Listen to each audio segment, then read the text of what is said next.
Welcome back to the Sports Source. This segment brought to you by the Tapoco Lodge. The Lodge is closed at the moment, temporarily, but they are doing maintenance. They're doing deep cleaning work to make sure they are ready to go when the all clear is finally sounded. But right now, you can buy gift cards online or by phone. So you can prepare to get to the Tapoco Tavern and Tapoco Lodge. It's a great place to go. Visit tapoco.com. Visit their Facebook page, or you can even visit their Instagram feed for more information. Help support a piece of history, the historic Tapoco Lodge, tapoco.com. Okay, it's the year 2020. There are no games, so I thought, well, let's talk about past stuff. So last week we did best game we'd ever seen. This week I asked the guys here, and I chipped in as well, to talk about the best one-game football performance we've ever seen.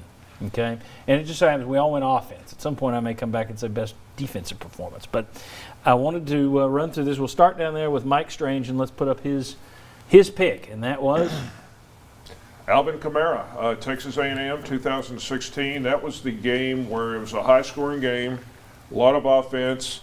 Jalen Hurd did not go on that trip, and this is the game where Tennessee fans say, hey, see what Alvin Kamara should have done every game. Yes. But I think he had, 268 yards of total offense. 288. 288 yards and 312 yards of all-purpose yards, which I think it's either a UT record for running backs or a UT record period for a single game, and 3 touchdowns. So nice work, Mr. Kamara. Hard to argue with that one. And yours comes from a loss. Yours is the only one to come out of a losing effort, which they lost in overtime in that game. It's probably where Sean Payton said, maybe I can do something with that. Yes.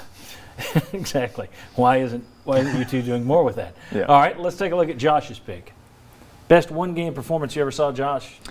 Yeah, so go to the running back position as well, and you've probably heard Tennessee fans over the last couple of decades reference giving Jamal the ball, and in this game they did. This was the freshman record for rushing yards, 232 yards for 22 years, until Eric Gray broke it against Vanderbilt at the end of this past season. And if you look at that game, they put up a ton of points on Georgia. Jim Donnan wasn't too happy about it, and the touchdowns went to Peyton. He had a huge day as well, but that was freshman Jamal Lewis. So it's great on a little bit of a curve, because I think that was his statement of, okay, all this hype that you heard about this freshman running back, it is very much for Who, real. by the way, did not play much the game before at Florida because of pass protection. Yeah, and then he came in the next week. He picked up a lot of pass protection in that 1 week, didn't he?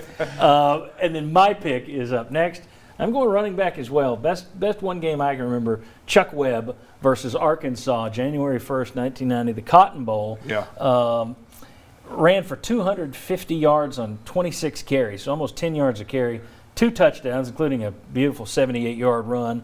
It was a 31-27 shootout win over number 10 Arkansas. Carl Pickens was the defensive MVP in that game, but Chuck Webb was the offensive MVP. And if that sounded Carl Pickens, defensive MVP, right. Look it up. He was. He played in the secondary that game. That was kicking off. That was the first game of Tennessee's 100th year of football, and it was their 600th all-time win. But that game, for people who don't remember past UT backs, 2 of them that we just threw out, in my view, may be 1 and 2 all time, and that is Chuck Webb, probably the best I ever saw. They are 1 and 2 in my. Okay, and which one do you have number 1? I've always gone Webb, but the more I see some highlights of Jamal, it's hard to separate them. But you know, Webb he broke the record against Ole Miss, had more yardage against Ole Miss. But I think that Cotton Bowl game was more impressive because it was against a much better defense, I think. Yeah, and it was needed in that one too, because it was such a shootout game. Yeah. Webb, again, get online, and if you've never seen Chuck Webb highlights, go look at it. He was built one way, and yet he moved totally different. Yeah. I mean, he did not look like he would be as athletic as he was, whereas Jamal Lewis was a tank. Yeah. And would run over you. But I think it's interesting. We all went running back. Well, and the history of Tennessee running backs is incredible in terms of the depth of talent, but they all have some kind of different story. Like the individual yardage for a lot of these players should be higher, but like 2 guys there that dealt with injury issues that kept them from being able to reach where they ended up. But I mean, different stories. Arian Foster, Jalen Hurd both almost became the all-time leading rushers and didn't. It's a long list, and Alvin Kamara, from a pure athletic talent standpoint, right up there too. Yeah, and then you get guys who, Travis Henry. If he'd play, Sure. if you'd given him the ball for 3 years. Yeah, Travis Stevens. Travis Stevens. Henry and Jamal together. Travis Henry's freshman year, he gained 4 yards. So, but he's the all-time leading rusher. He ended up the all-time leading rusher despite gaining 4 yards as a freshman. So you look at these guys, if they get, the full run, Yeah. like would happen at some programs. But at Tennessee at that point, it was just kind of the conveyor belt of talent when Fulmer had it running. I think fans connect to running backs as much as anything, too. Johnny Jones, Reggie Cobb, you can keep on going. Yeah. No, little man Stewart, Aaron Yeah. Hayden. Yeah. All right, we could just continue. You can go on past Kurt Watson. You can keep going backwards. Gene McKever. All right. Mike Strange, thanks for being with us today. Appreciate it. Stay safe, and we'll see you here in a couple of weeks. Okay. When we come back, David Ubben rejoins us, and we're going to talk about The Athletic did a fan poll this week, and it shows that Tennessee's football brand is taking a little bit of a hit, I think, in terms of branding. We'll discuss. Come on back.